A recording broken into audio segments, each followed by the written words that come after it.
All right, I'm so excited today to share with you an expert in cleaning up your act. I came across Mel and her brilliant work when I was working with a senior move management business. And so what I was doing was helping people downsize. My clients were typically in their 80s and 90s, and it was really difficult. And when I found Mel and found the work that she's doing and the way that she's inspiring people to start now, start where you are, I knew we had to get connected. And so we've known each other for a couple of years now. She's recently moved from the San Diego area out to the desert, but as we all do, she's been doing virtual work online. So it's so easy to get connected. She's got some great work and ways to find her. I'll let her share that with you. But first, I just want to start the conversation with Mel Robertson. She is the declutter expert and coach, founder of Decluttering Spaces. And she really helps people address, working from the inside out. And I'd like her to introduce herself because she's got a great way of putting it all into a nugget, and then we're just going to let this conversation go. So Mel, thanks for joining me. Susie, thanks so much for having me. It's good to see you. It's been a while. So nice to see you. So excited to see what you're doing in the world. My little nugget is basically I help my clients get free from clutter, physical, mental, and emotional, so they can make space for the magic to happen and experience happiness and abundance in every area of their life. Because it's your birthright to be happy and abundant in every area of your life. And it's my opinion that clutter is anything that gets in the way of that, whether it's repressed emotions, resentments, fears, limiting beliefs, all that stuff is the inner clutter that then it gets represented in the external clutter that shows up in piles or excess weight or drug addiction, alcoholism, all those other things. And that's what's really fascinating. And I think that people don't make that connection. And that's why I love that you are bringing your message out, because people tend to compartmentalize and say, yeah, my house is a mess. I just never have time to address it. And put that aside and not recognize that there's a deep connection in the way that we operate, the way that we are, and the way that that shows up in our environment. Yeah, absolutely. Pardon me. What I try to explain to people is that really the outside is just a mirror of the inside. There's a principle in the universe in operation called the Principle of Correspondence. And it states, as above, so below, or as within, so without. So what that means is the outside is just a mirror of the inside. So to get the outside to change, all you need to do is change the inside. That's why when you try to change the outside first and you are like hiring an organizer or trying to drag yourself to get organized, it's like trying to get molasses to run up a hill in the middle of January. It's like hell. It's not happening, right? But when it actually happens from the inside out, it's effortless. You want to do it. There's no dread, there's no drag. And when you make space on the inside, outside has to change. So you just start showing up for yourself and making space on the inside, and then that starts to match. Exactly. And I think that's so apparent when people say, I'm going to get to cleaning up my closet. I'm going to get to reorganizing my kitchen. And they just keep putting it off.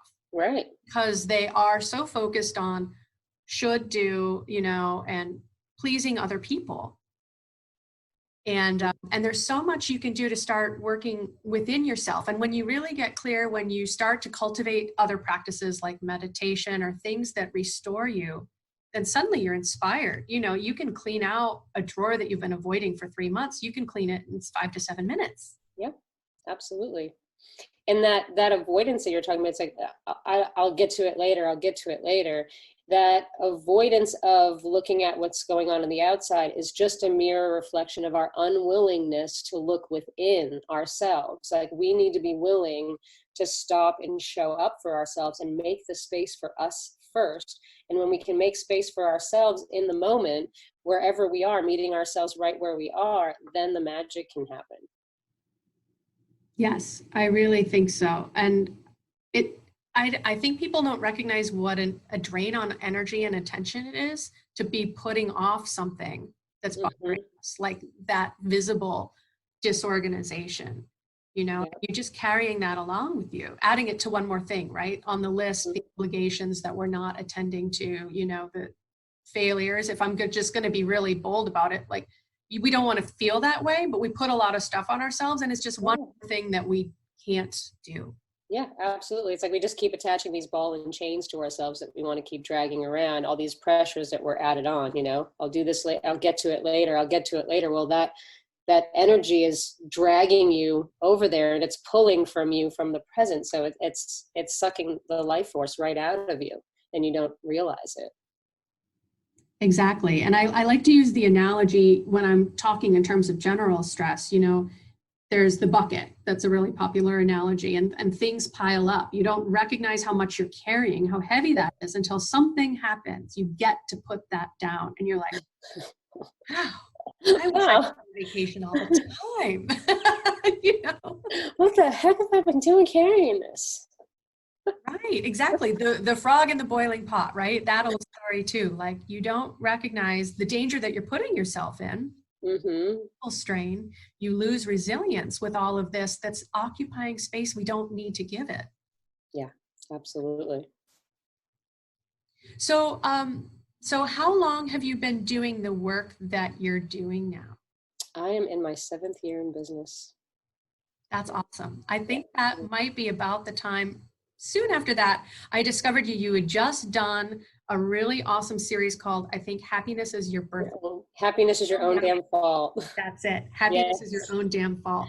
How to drop the baggage, increase your frequency, and live a bliss-filled life. And all those videos are actually on my YouTube channel. People can still access that content. I still have that on my YouTube channel, so people can watch all those.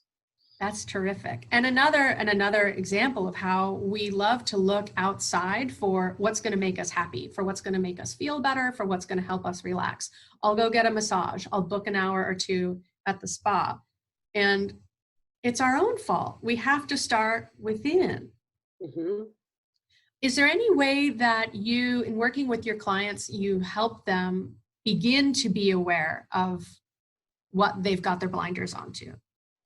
One of the things that I love to teach my clients, it's a practice I teach them called allowing the now, which is really just, instead of calling it meditation, because meditation has such a negative connotation where you have to quiet your mind. People think, oh, I can't meditate. I can't quiet my mind. I can't focus. I can't do anything. But allowing the now, all allowing the now is becoming willing to show up for yourself in each moment and allow whatever is to be there. Because the clutter accumulates because of our unwillingness to look and to make space and to be willing to be there. So the first and most important thing we need to do is to bring our presence back to our life. We need to kind of come home to ourselves and meet ourselves right where we are so we can move forward from there. I mean, it's like GPS doesn't need to know where the hell we've been all our lives. It just needs to know where we're standing right now and where we want to go. So we just need to meet ourselves right here. We don't need to beat ourselves up for all the piles that have accumulated. Like, it is what it is, but we have to be willing to meet ourselves without judgment and just with that loving presence. And when we can do that, just even for a moment, that starts to make space on the inside. And because you make space on the inside, there's that law in operation. The outside has to start to match. And so little by little, you'll want to start looking at the stuff in your life as you become willing to make the space for yourself. That's how it happened for me. As I was younger, I learned how to become present with all the repressed emotions, resentments, and fears from all the traumas and losses that I went through. And I was a really cluttered, messy kid. You couldn't see my floor. I had attachments to stuff and people, and was collecting things. And because I became willing to start making this space, I just spontaneously wanted to start to look at the stuff in my environment and start doing something about it. And gradually, it took about 12 years for me to get from the person who was super cluttered and attached and like really hanging on to things to someone who is completely let go. I don't accumulate stuff. I have so much free space. I don't even really own furniture. I rent furnished rooms, so I don't have to accumulate furniture, and just have tons of space. But it was a gradual 12-year process of being willing to show up and make that space for myself over and over again. And then it starts to translate into other things. It's not just the physical clutter. You start to declutter your life of the things that no longer serve you. And that's in all kinds of areas, like toxic relationships, food. 2 years ago, I was a hardcore carnivore, never thought that I would give up meat. I went vegetarian 2 years ago. Then I claimed that I was the dairytarian because I didn't really eat vegetables and I lived off milk and cheese. Never thought that I would get off that. Just last December, I went vegan. Like, all these changes just start happening from the inside out more and more. You know, you stop buying so much at the store, you stop accumulating, you think before you purchase, and you're willing to let go of more and more. As you look at stuff, you let go of more and more, and then the more space you make inside, the more space you have to have outside. And I went from someone who didn't take any time for myself at all or any self-care to someone who has to have like 2 hours to myself in the morning before I go anywhere. That's my core time of what I do my spiritual practices before I start my day. You know, but it's really making that space on the inside that changes everything. And so just that one simple practice of allowing the now, just showing up, and just, you can do it in line at the grocery store. You don't have to be sitting. It doesn't have to be fancy. You can do it with your eyes open. It's just being willing to breathe and be present and feel what it feels like to be in your body with whatever's coming up. Is there a pain? Is there an itch? Is there an emotion? Whatever's there, just being willing to be present with it. And as you do that, space starts to get made, and then you make space for the magic to happen. That's awesome. I love that in itself sounds simple, much more simple than the practices. There's so much in what you were just saying that I want to like come back to. But I really think first, I want to kind of support the fact that it was a long process. It wasn't like flipping the switch. It wasn't a dawning of insight that said, I can ditch all this stuff. I don't need it anymore. You really kept coming back to it, kept meeting yourself exactly where you are, and started to recognize that the story, your history doesn't define you. Right. And in the work that I do with flower essences and working with people on the emotional level, it's so interesting. And a mentor of mine brought this to my attention, and now I can't help but see it. People are so stuck in their story. That's their badge of honor. And it's not to say that people don't deserve to be proud of what they have survived. However, when we keep defining ourselves by our past and our history, that's a lot to carry with us, right? Right. You know, we don't have any space to see what we could become. We've already defined it.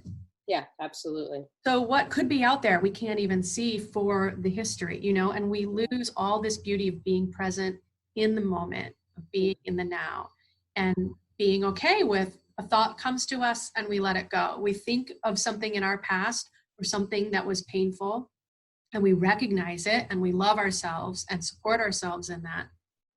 And we just accept like where we are, and just be totally present with that. So powerful. Yeah, absolutely.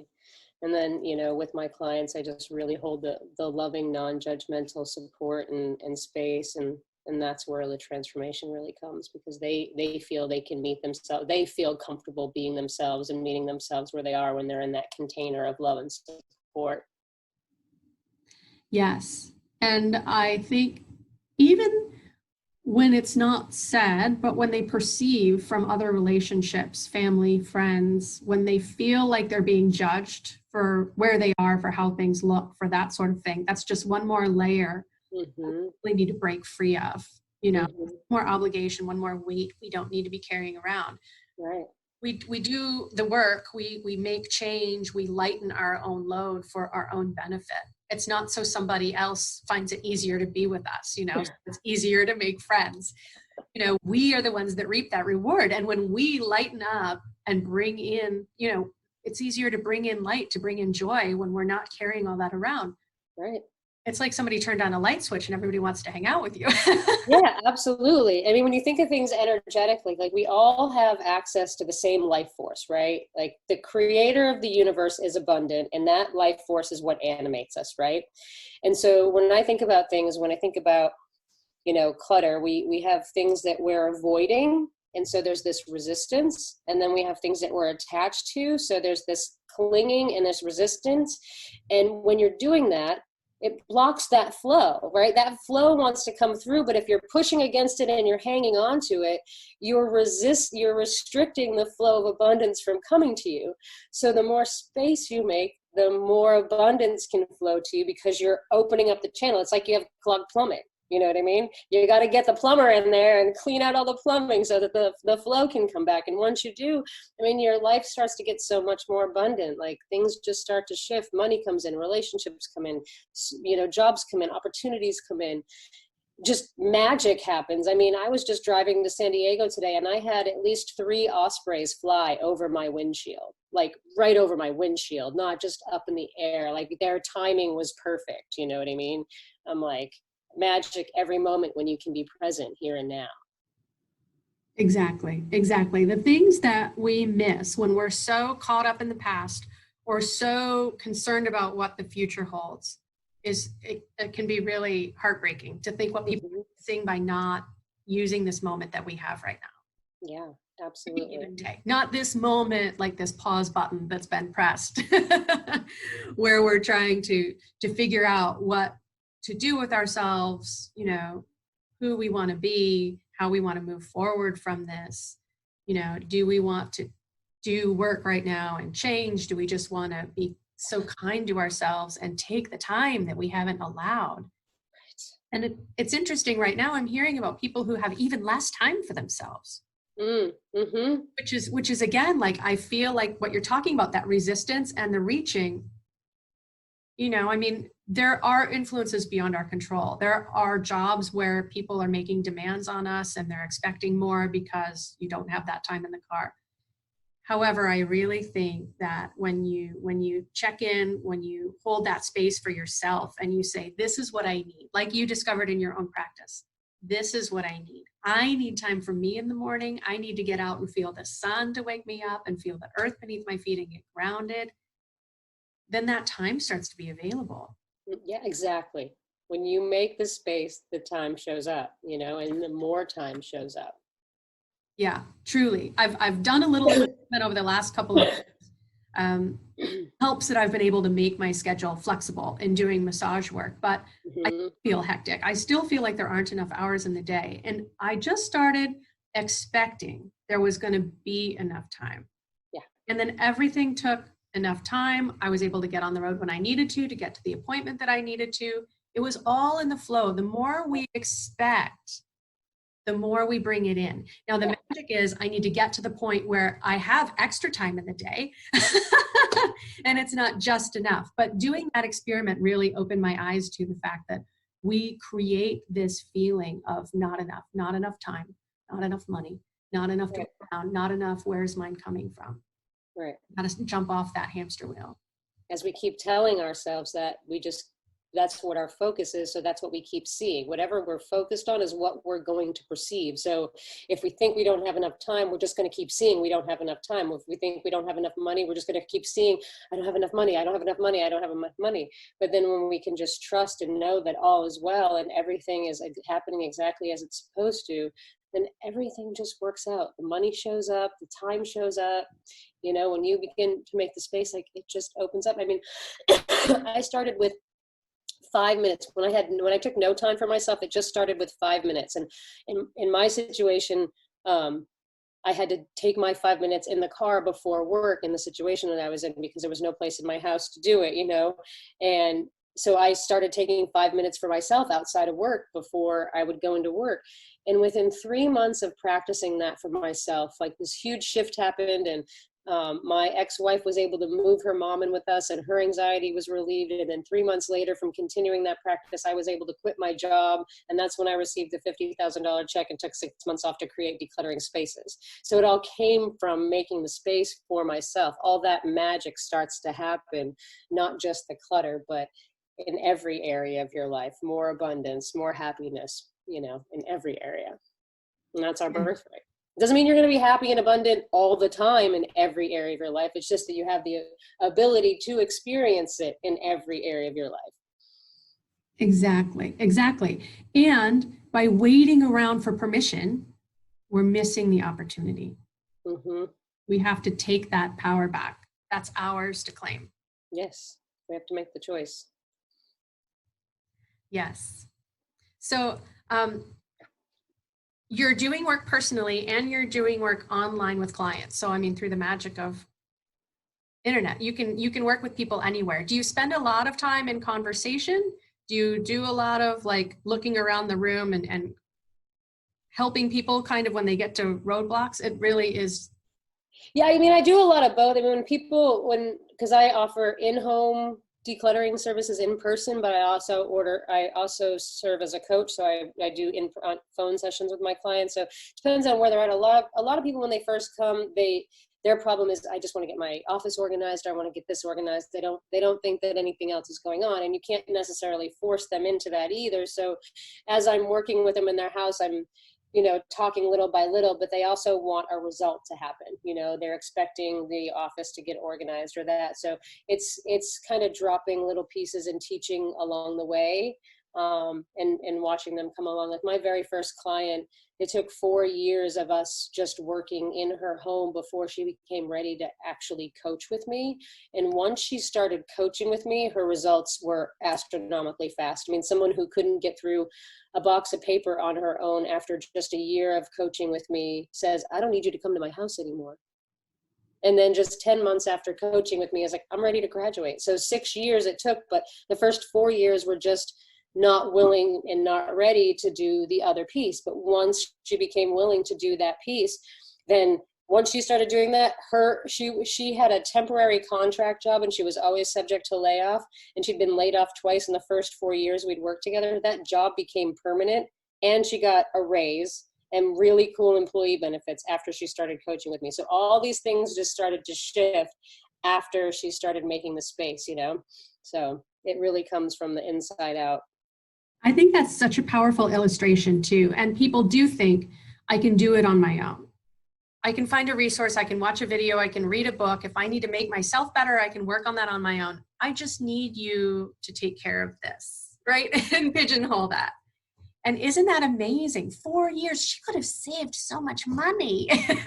Everything is necessary. It takes what it takes. And the other thing too is that when you go through years of accumulating and hanging on to stuff, you're in this state of resistance and attachment all the time. So you become very contracted and rigid, yes. And it becomes hard for you to open up. So it's a gradual process. You can't just open right up. So it's little by little, little by little, little by little. And that's what it takes. And that's why when I work with my clients, it's 1 square foot at a time, 1 square foot at a time, 1 square foot at a time. Even when we tackle a pantry or the closet, it's 1 square foot at a time, 1 square foot at a time, little by little, building on that, little by little, because that's the only way you can do it, or you just get overwhelmed. Right. And you have to keep celebrating all those wins, all the progress, every square. Absolutely. When I was working with my clients, every drawer, every closet, you have to work where they are. Yep. And celebrate the wins. Focus on what you let go of. I don't ever focus on what my clients hang on to. I'm like, I don't care about what you're hanging on to. Not that I don't care, but that's not what we're focused on. We're going to focus on what you let go of today, because that's what we're focusing on. That's the progress, you're learning how to let go. And that right there, I mean, letting go is a muscle you have to build over time. Like if you're in a state of hanging on, you're not just going to go, oh, let go. It's little by little. So every time you let go of something, you're like doing a rep at the gym, but you don't go to the gym and do 1 rep, right? You got to do a bunch of reps and a bunch of sets. And every week you go and work those muscle groups. So you just keep letting go. And a great example is we'll be going through stuff, and they'll decide that they want to keep this stuff. And then when it goes time to put it away and they look at it again, they'll let go more. Just because they look at it again, right. The more you look at it, you'll let go of more and more every time. Right. But then there'll be stuff that you're not ready to let go of yet. And that's okay too. Meet yourself right where you are. I didn't go to college, like I'm all self-taught, but I audited a couple classes, and there was this one class I absolutely fell in love with. It was called Symbolic Logic. And I kept all my coursework. I kept all my notes, all the teachers' notes, and I carried it with me everywhere I moved. And I only looked at it when I moved. Didn't do anything with it, but I was super attached to it. Like I just had this attachment to it, and I couldn't let it go for years.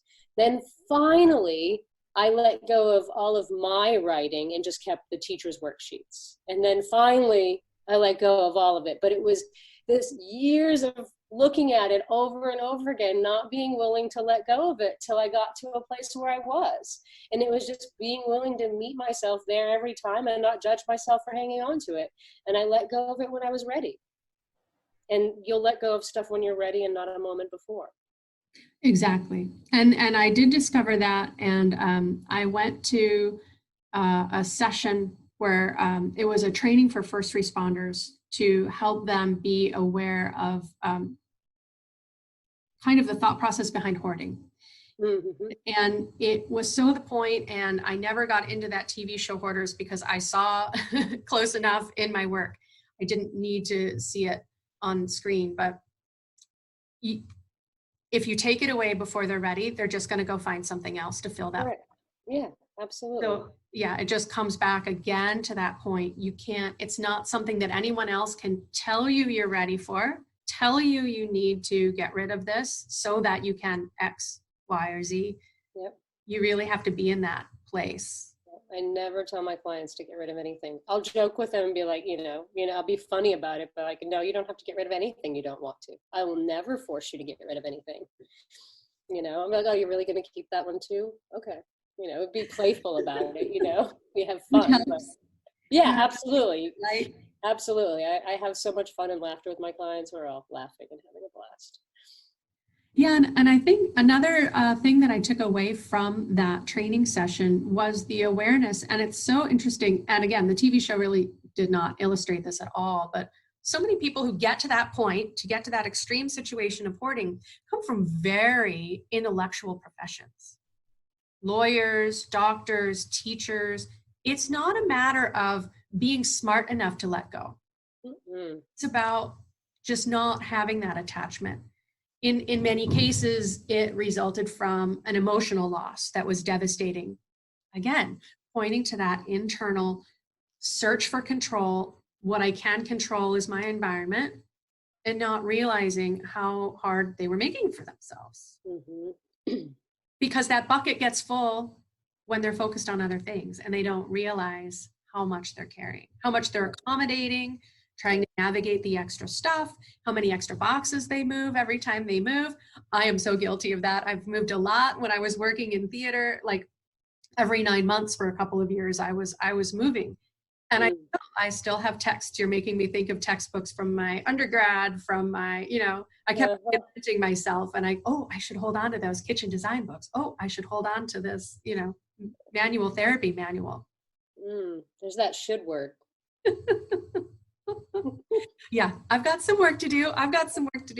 Oh, you're human still. Okay, great. Oh, yay. We're all making the same path. Yes, we're never done. Don't think you're ever done. We're never done. No, and it's all just, lessons in empathy. I can relate with my clients, and whatever it is they feel like they're tired of struggling with, they're tired of carrying around, I can empathize because I still have things that I'm working on too. And we all do. Absolutely. We all need that grace. Mm-hmm. Most definitely. So what do you have coming up? What can we look for coming down the line from you? Any projects in the wings? I've seen you out on YouTube a lot, so your YouTube channel is really happening. Yes, I am actually focused on my YouTube channel right now.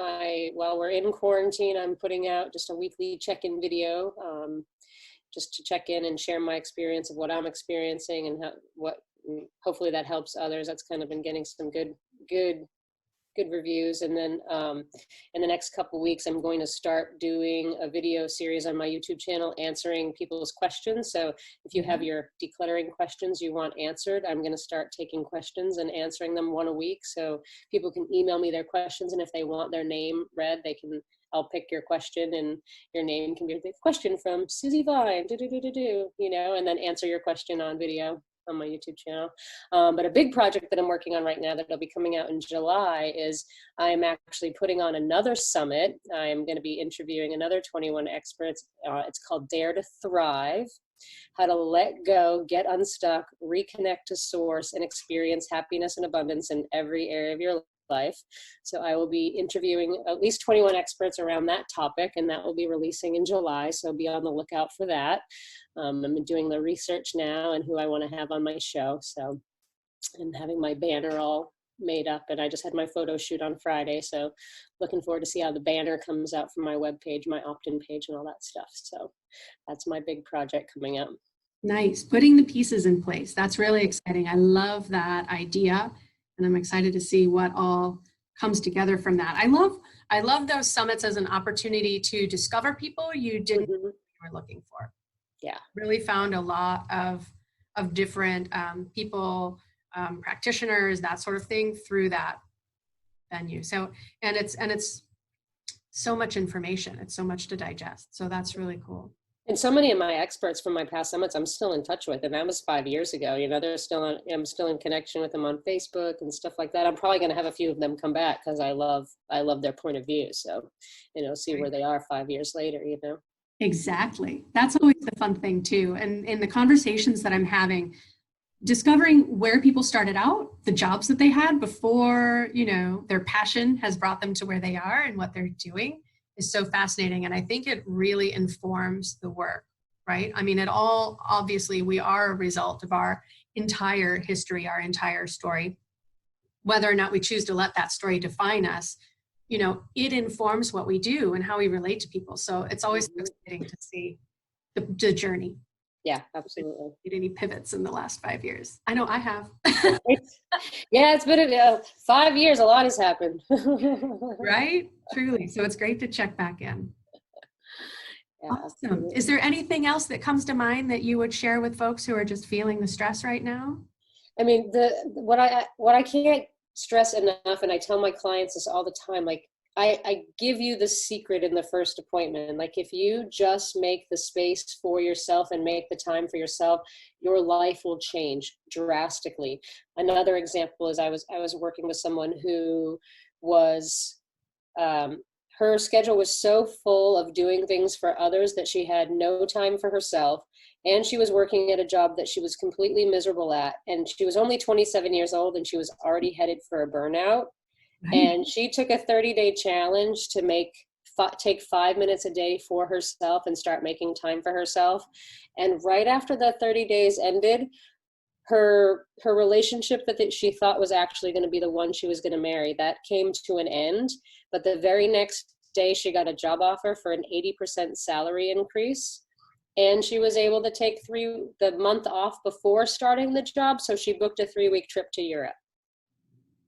That was just from putting herself first for 5 minutes a day. So you have the secret. Like, if you do that, you won't need me. Okay. If you just do this, you don't need me. So 5 minutes a day, and it will grow bigger than 5 minutes a day. You'll find as you do it over time, you'll want more time for yourself. And then you'll have 2 hours a day for yourself, like I do every morning. Right? You can tell the universe all you want, what you want. But as soon as you start taking action and you show that you're serious, you show that you're ready for change, to bring in more, that's when it just starts coming your way. You got to be willing to receive it. Yeah. And you got to show up to receive it. You have to be present to receive. Can't be in the past and you can't be in the future. You got to be present to receive.